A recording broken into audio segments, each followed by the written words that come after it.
दोस्तों नमस्कार। आज के इस वीडियो में आपको हम जानकारी देंगे लमसम और एसआईपी के बारे में।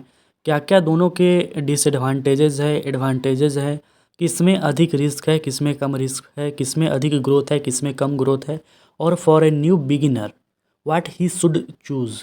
बिगिनर अगर कोई है, इन्वेस्टमेंट करना चाहते हैं म्यूचुअल फंड में, क्या वो लमसम से निवेश करें, क्या वो एसआईपी यानी सिप सिस्टमेटिकली इन्वेस्टमेंट करें। दोनों के बारे में जो नेगेटिव पॉइंट्स है, पॉजिटिव पॉइंट्स है, और बिगिनर के लिहाज से क्या करना चाहिए, और अभी का जो मार्केट है, शेयर मार्केट है या देश का इकोनॉमी है, उसके अनुसार से हम आपको बताएंगे।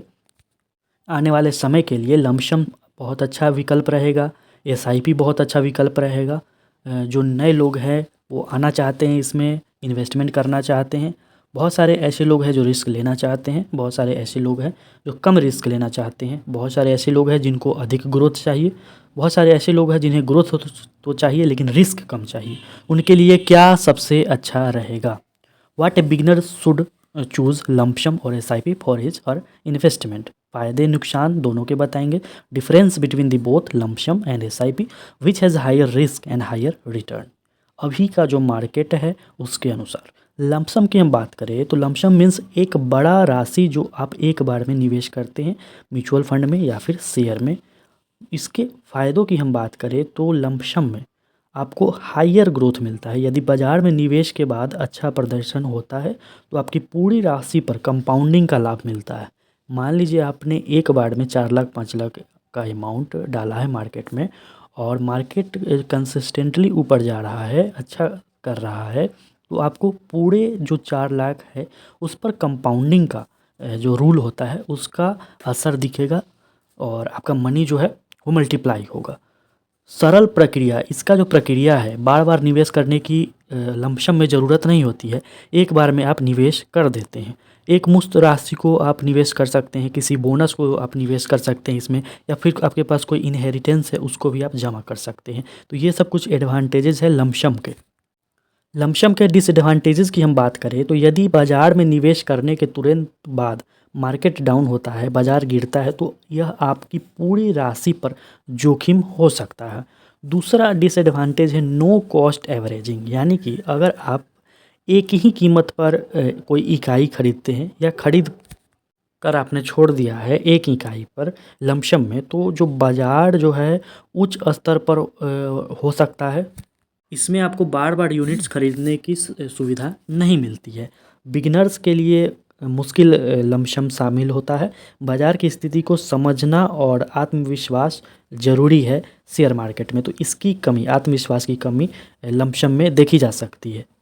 अगर हम सिप की बात करें, एसआईपी की बात करें, जिसमें आप सिस्टमेटिकली इन्वेस्टमेंट करते हैं, तो आप इसमें मासिक तौर पर, त्रैमासिक तौर पर एक मुश्त राशि आप प्रत्येक महीने या प्रत्येक 3 महीने पर आप इसमें निवेश करते हैं। इसके फ़ायदे की हम बात करें तो इसमें कॉस्ट एवरेजिंग होता है, यानी कि आप ज़्यादा से ज़्यादा यूनिट खरीद सकते हैं जब कॉस्ट डाउन है, और जब कॉस्ट अधिक है तो आप कम यूनिट खरीदते हैं। इसके कारण जो रिस्क है वो कम जाता है, लेकिन जो लमसम है उसमें आप एक ही बार में एक राशि खरीदते हैं। दूसरा है डिसिप्लिन। अपना सिप में डिसिप्लिन काफ़ी अधिक होता है, यानी कि promotes consistent saving and investing habits. In SIP low entry barrier. अब कम से अगर कोई बिगिनर है तो वो चाहेगा कि हम सीखने के लिए, समझने के लिए कम से ही इन्वेस्टमेंट की शुरुआत करें। एसआईपी के माध्यम से आप 1,000 रुपया, 2,000 रुपया, मिनिमम 5,000 रुपये से भी शुरुआत कर सकते हैं और प्रति महीने एक राशि को डाल सकते हैं। लेस रिस्की कम होता है। निवेश को समय के साथ फैलाने से बाजार में जो उतार चढ़ाव होता है उसका असर आपको कम देखने को मिलेगा। अब हम सिप के कुछ डिसएडवांटेजेस की बात करें तो जैसे मैंने बताया कि इसमें आपको स्लो ग्रोथ देखने को मिलता है। रिस्क कम है लेकिन ग्रोथ स्लो है।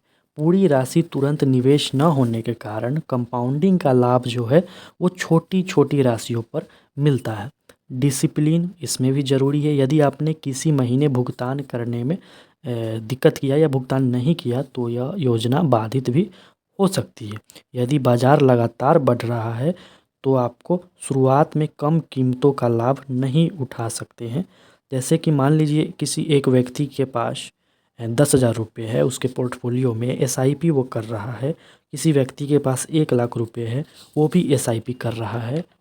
मार्केट लगातार ऊपर जाते रहेगा तो जिस इंसान के पास 10,000 रुपये है उसके मनी पर कम कंपाउंडिंग होगा, जिसके पास अधिक पैसा है उसके पैसे पर अधिक कंपाउंडिंग होगा, जिसके पास 1,00,000 है उसके मनी पर अधिक से अधिक कंपाउंडिंग होता है। तो ये है कंपाउंडिंग का जो लाभ है वो एसआईपी में आपको देखने को मिलेगा। तो बिगिनर्स हैं एसआईपी कर सकते हैं। एसआईपी अच्छा चीज़ है, लो रिस्क है, एसआईपी में कम जोखिम है, कॉस्ट एवरेजिंग की लाभ मिलती है, डिसिप्लिन आपको मिलता है और एक लचीलापन आपको मिलता है। जो बिगिनर्स हैं अपने लिए कौन सा शेयर चुनें, ये एक सवाल हमेशा रहता है। तो इक्विटी म्यूचुअल फंड में आप एसआईपी करें, लंबी अवधि के लिए एसआईपी करें, जैसे 10 साल, 12 साल, 18 साल, 20 साल। तो इसमें आपको कंपाउंडिंग का लाभ बहुत अच्छा मिलता है। बड़े और स्थिर कंपनियां जैसे हैं लार्ज कैप फंड, इसमें आप निवेश कर सकते हैं। हाइब्रिड फंड यानी कि इक्विटी और डेट फंड का जो मिश्रण है उसमें आपको कम जोखिम देखने को मिलेगा। इंडेक्स फंड को शामिल कर सकते हैं। निफ्टी और सेंसेक्स जैसे बाज़ार का जो सूचकांक है उसको ट्रैक करते हुए ये स्थिर रिटर्न आपको देगा इंडेक्स फंड। तो शेयर बाज़ार में सीधा इन्वेस्टमेंट करने से जो बिगिनर हैं, नए लोग हैं, वो बचे। रिस्क इसमें काफ़ी अधिक है, रिटर्न है लेकिन रिस्क भी काफ़ी अधिक है। म्यूचुअल फंड में आप छोटे से एसआईपी से शुरू करें, अनुभव बढ़ने के बाद आप अपने निवेश को स्टेप अप कर सकते हैं यानी कि बढ़ा सकते हैं। जब आपको अनुभव हो जाए, आप डिसिप्लिन्ड हो जाए, आत्मविश्वास आप में हो जाए, तब आप अपने एसआईपी को बढ़ा सकते हैं। एसआईपी बढ़ाने के ऊपर हमारा वीडियो है जिसे स्टेप अप एसआईपी बोला जाता है। तो एसआईपी में सिस्टमेटिकली इन्वेस्टमेंट प्लान यानी सिप में आपको कंपाउंडिंग का लाभ मिलता है और जब आप लंबी अवधि तक करते हैं तो काफ़ी अधिक आपके टोटल मनी पर ब्याज पे ब्याज, ब्याज पे ब्याज मिलता है। तो दोस्तों ये अंतर है अपना लमसम और एसआईपी के बीच। अभी का जो मार्केट में वॉलीटिलिटी देखने को मिल रही है, मार्केट अप डाउन हो रहा है, कुछ इवेंट्स होते हैं उसमें मार्केट कभी अप हो रहा है कभी डाउन हो रहा है। ऐसे में जो लोग एसआईपी कर रहे हैं उन्हें रिस्क कम है, तो एसआईपी कीजिए, बहुत अच्छा है। और वीडियो कैसा लगा? वीडियो अच्छा लगा तो चैनल को सब्सक्राइब करिए, वीडियो को लाइक कीजिए।